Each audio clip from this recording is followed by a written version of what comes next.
Greeting, my audience, my new viewers, and my reoccurring viewers.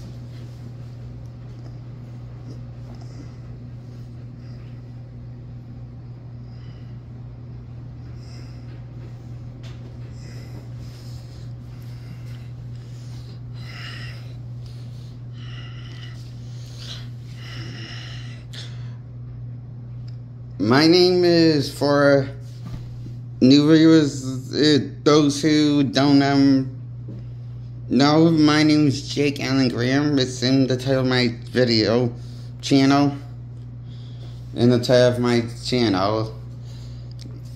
Okay, I'm reviewing X-Men from 2000, the first X-Men movie.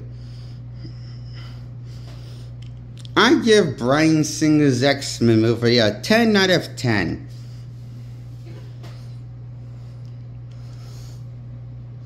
I give this movie a 10 out of 10 because it's fun. That much fun for me of a movie. It's become one of my funnest. I thought it was one of my favorite popcorn movies. Up there was Batman and Robin from 1997 flick. Or Jennifer's Body, starring the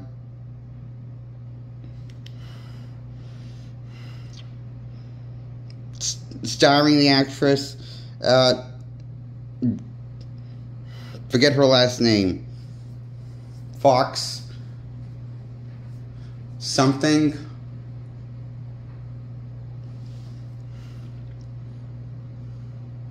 No, that's her last name.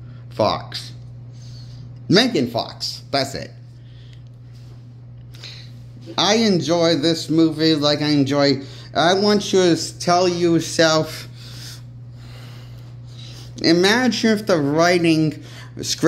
final script was Batman and Robin for the 1997 flick starring Uma Thurman and George Clooney flick, and Jennifer's Body's final script starring Megan Fox as in the main serial killer role of the serial killer named Jennifer, after the title. His name is Jennifer, of the serial killer, in the plot of Jennifer's Body within the movie content. I want you to imagine if those two movies had sex and fucked and had two identical, what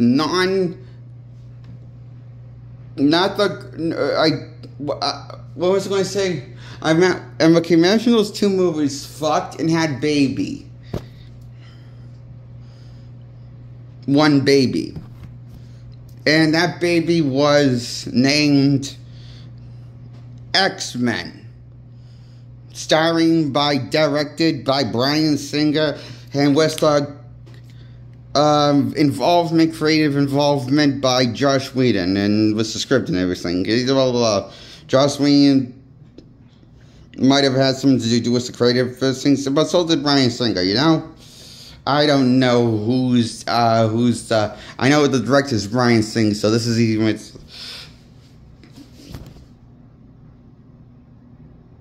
Wait a minute, I said Joss Whedon when I meant to say Kevin Feige. Oof. I got confused. What's the names again? So Bryan Singer X-Men movies, the first one is a 10 out of 10. I enjoy the reimaginings of the silly reimaginings of the X-Men. And instead of them wearing the colorful costumes that make them look unique and stand out, they all wear tight black leather spandex jumpsuits. Tight jumpsuits. Black leather jumpsuits.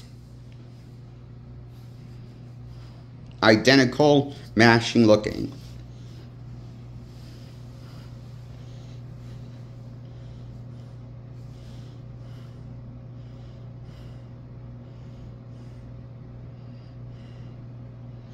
I dug the silly nature of this tone of this movie. How it took the mythology from the comics and took it into the real world. But, you know, treated it like, with this spectacle, like it's a comic book feel.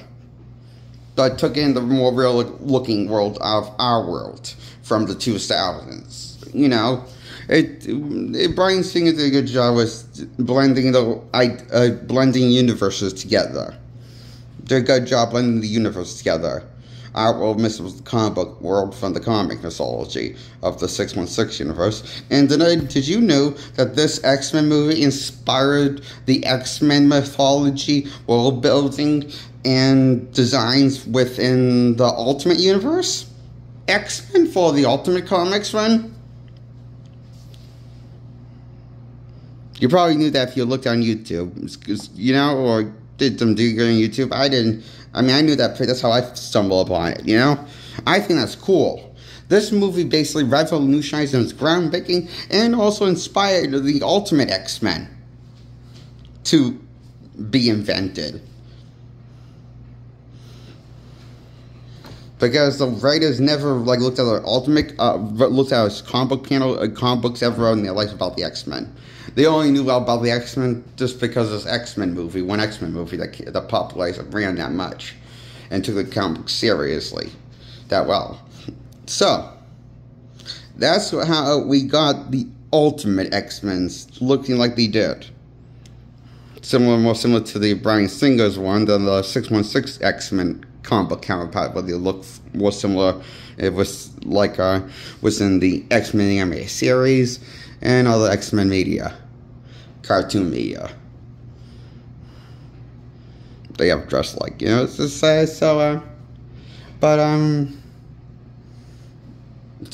this X-Men movie is pretty cool. And I enjoyed the reimagining the look of Mystique. Her blue skin without her outfit. Reimagining for the Fox universe.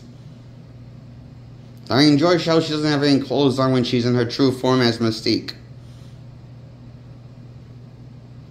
Great eye candy. And also very well played by a talented actress that gives a good performance into Mystique, as played by this actress who I forget her name, but she does a good job as Mystique. Way better than Jennifer Lawrence, and I am saying that because Jennifer Lawrence wasn't nude only went full nude in one X-Men movie. This lady went full nude 3 times for 3 X-Men movies. That takes dedication, I say. And respect for that dedication to commitment to that role, as Mystique was in the Fox Universe mythology. Lawrence didn't try to take the role seriously or put dedication in the role. She only tried one time, and that was Days of Future Past. And she gave up after that, clearly.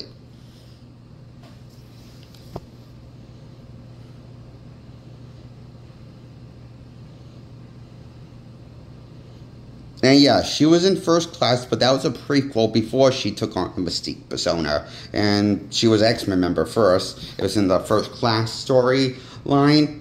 So, and then took on the Mystique name, just took on the name Raven. But never took on the name Mystique till Lucia left to go with Magneto. And the rest was history, and it leads into X-Men Days of Future Past, where she takes on the name Mystique and she goes new. Played by Jennifer Lawrence this time.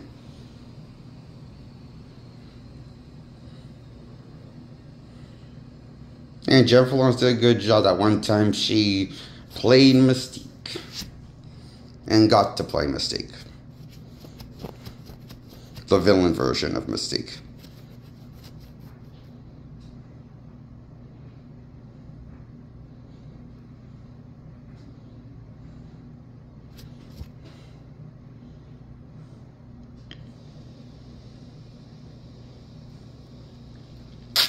I do not see Apocalypse and Dark Phoenix as her playing villain version of Mystique, because she's aiding and helping the X-Men in those two movies, okay?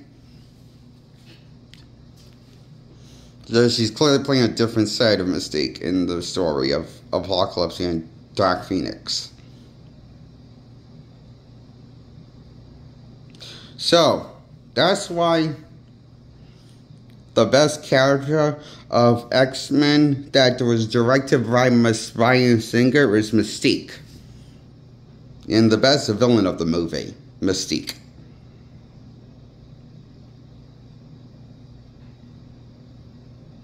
Now, I think the best X-Men member portrayed by the X-Men on the hero side is, I think we can all agree, is Charles Xavier, played by Patrick Stewart. The heart and soul of the X-Men. From every incarnation, no matter what incarnation you read or watch, it's always Patrick's. It's always like, you know, when you like look at it, the comics in the past, all the comics incarnations and cartoon incarnations, and even this incarnation was the Fox universe. It's always been Charles Xavier. And my God, the actor knows how to make Charles likable and intriguing at the same time, and make him feel like Charles was from the comics without him coming across too much of an asshole.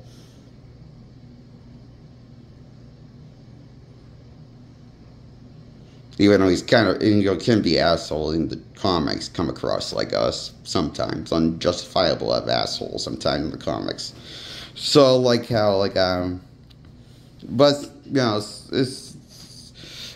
Charles Xavier from the comics sometimes can be an asshole. Just Fox Xavier has his moments of being an asshole, but not too far off from Charles from 616 Comics, or the Ultimate Universe of Comics, Charles.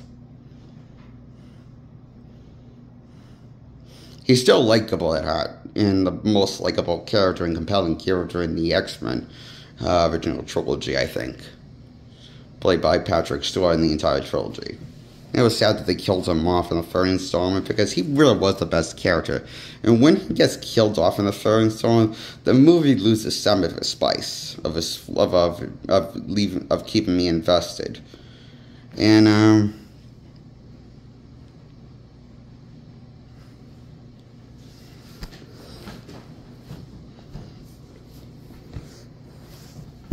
I love Charles in this movie, and I think the other second best character on Team X-Men that's also a hero is Cyclops, who is the leader in this movie, the leader of the X-Men on the battlefield. And, you know, he does a good job playing Cyclops in the first X-Men movie. I thought the guy's given a good job, enough Cyclops. I think, you know, Cyclops got kind of cheated out of screen time within X-Men 2 United and X-Men Days, the third X-Men movie, Last Stand, when they killed him off.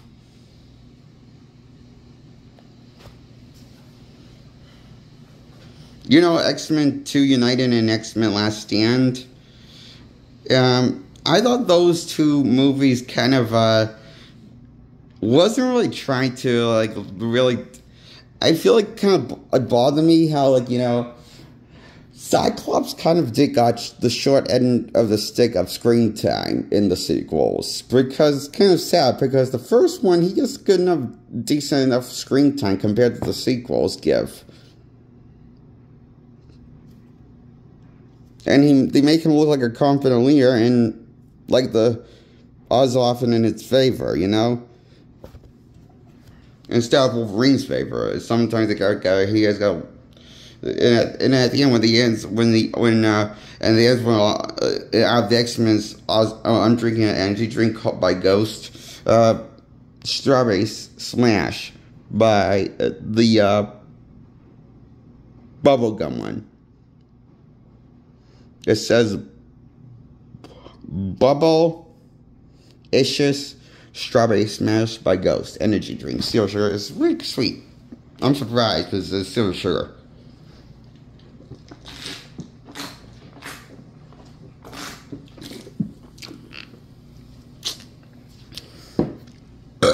Excuse me.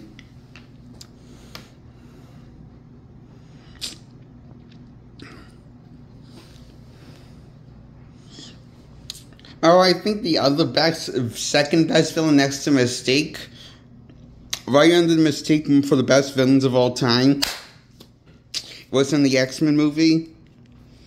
The first one, I think the best villain next to right under the Mystique is Magneto. Played by, who is played? I forget his name, okay. The actor who plays Magneto, he does a good job playing Magneto in this movie. And I like his reimagining of Magneto's suit within the content of this movie.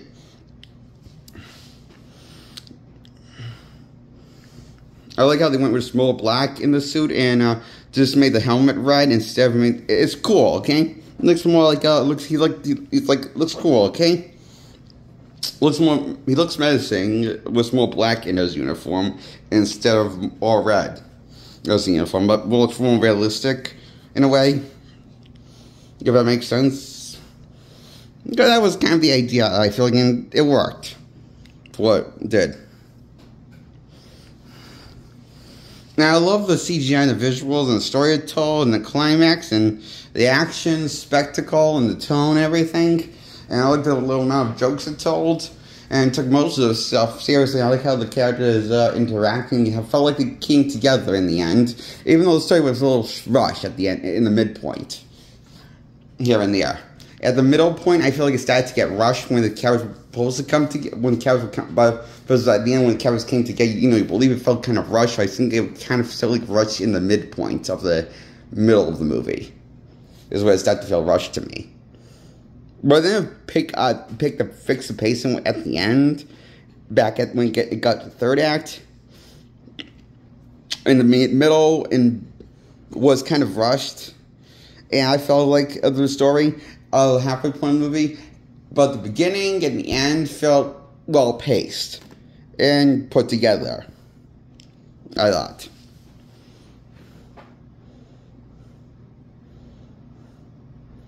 That's why I give the first 2000 X-Men movie this reimagining of the X-Men by Fox Studios 10 out of 10. I approve this movie. I'm sweaty. Sorry. I just didn't know I was sweating until now. That's why I give X-Men a 10 out of 10 from 2000. First X-Men gets a 10 out of 10 for me. This reimagining was great, of imagining of the X-Men. The reimagining, retelling of the X-Men mythos, and taking place someone looking like our into the comic world was pretty cool for a nice change pace of a movie. And I think it still holds up as an X-Men fan. Well, I give it a 10 out of 10. Why I love this movie so much. Bye. Subscribe, like this video, please, and comment below if you want to.